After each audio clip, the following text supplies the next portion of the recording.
So my 535i is now complete. We've been trying to make 500 horsepower out of this thing, and I'm just gonna be honest, I don't think we're gonna get up to that, but it's looking like we're gonna have to do a big turbo kit. Leave a comment and tell us what you think we should do to this thing to get it faster than an M5. All right, so one of the first things that we're gonna be talking about today is actually the exhaust. So this car came with an M Sport package, so luckily the part is interchangeable on the rear diffuser. So if you didn't know, on the M Sport packages, they actually come with an interchangeable rear diffuser, and that's what we done, and that's why we have dual exhaust tips. So with that being said, the car is basically a straight pop, and the only thing that's on it right now is just the resonators, but that also jumps us into number 2, which is going to be the catless down pop. So let's go ahead and move to the hood.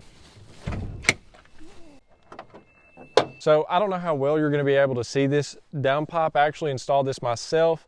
It was actually pretty difficult. I'm really satisfied with it. I'm going to try to show it to you all, but I don't know how well you're going to be able to see it. I also went with RVG, the down pop for the brand. It's really good. It's been good to me so far. So like I said, I don't know how well you're going to be able to see it, but the down pop sits right down in there. But it's also one of my favorite mods because I like how the gas smells. All jokes aside, it does sound absolutely amazing. I'll be sure to plug in a clip of the sound of the car.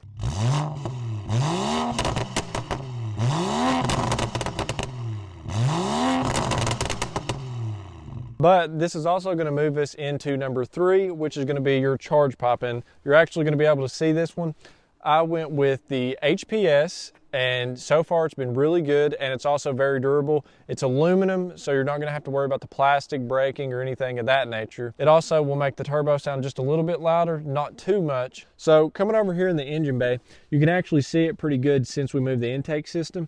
But here's the charge pop. It's HPS, it says it right there, and it only cost me about 250 bucks, which is a little bit more pricier when it comes to charge pops, but it also looks really good in the engine bay. Since we're already up here in front of the engine, we're going to be jumping into the intake, and this intake is a relocation intake, and I'll explain that here in a little bit. The actual intake usually sits on top of the engine bay about right here, but this is a relocation. Instead of the intake sitting up here, it's actually going to go all the way right here, and it's actually a lot closer to the turbo since the turbo sits right underneath this engine down here, so it's going to be getting more direct air than if it's sitting over here, because the way that this system works is you have air come through this front of the grill, it's going to shoot through here, and then it would shoot up into the OEM intake box and then all the way down into the turbo. This, you're going to be getting more direct air to the turbo, and so far I've had pretty good luck out of it.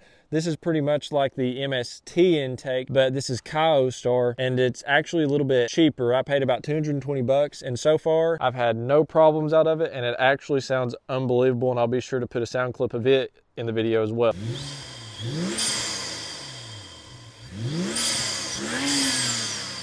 So that kind of concludes the front of this engine. You can see here the intake. I would say that it makes the engine look just a little bit more aggressive, but I like the overall look. It actually cleans it up a little bit because I really didn't care much for the OEM intake that BMW had on the car originally. One of the honorable mentions that I'm going to conclude in this video is the wheels. Looking at these wheels, it's just a little bit of an honorable mention. You can see here the road rash that this car has had, and let me go ahead and tell you, it holds up really good. But like I said, they're just an honorable mention because you're going to need stickier tires when you're making a little bit more horsepower. So the 5th mod is going to be one of my favorite because it ties all of this together, and it's going to make the car run a whole lot better, and you probably can already guess what it is. It is going to be the MHD tune. This ties all of this together, and you're going to be making a lot more horsepower when you start tying all these parts together. You're probably only going to be gaining probably 50 to 60 horsepower, but overall it's a very important mod. We haven't dynoed this car yet, but that's just a little bit of a rough estimate because we have ran with some other cars, and it holds up pretty true to what I think it makes, but it's on a stage 2 tune, 93 octane.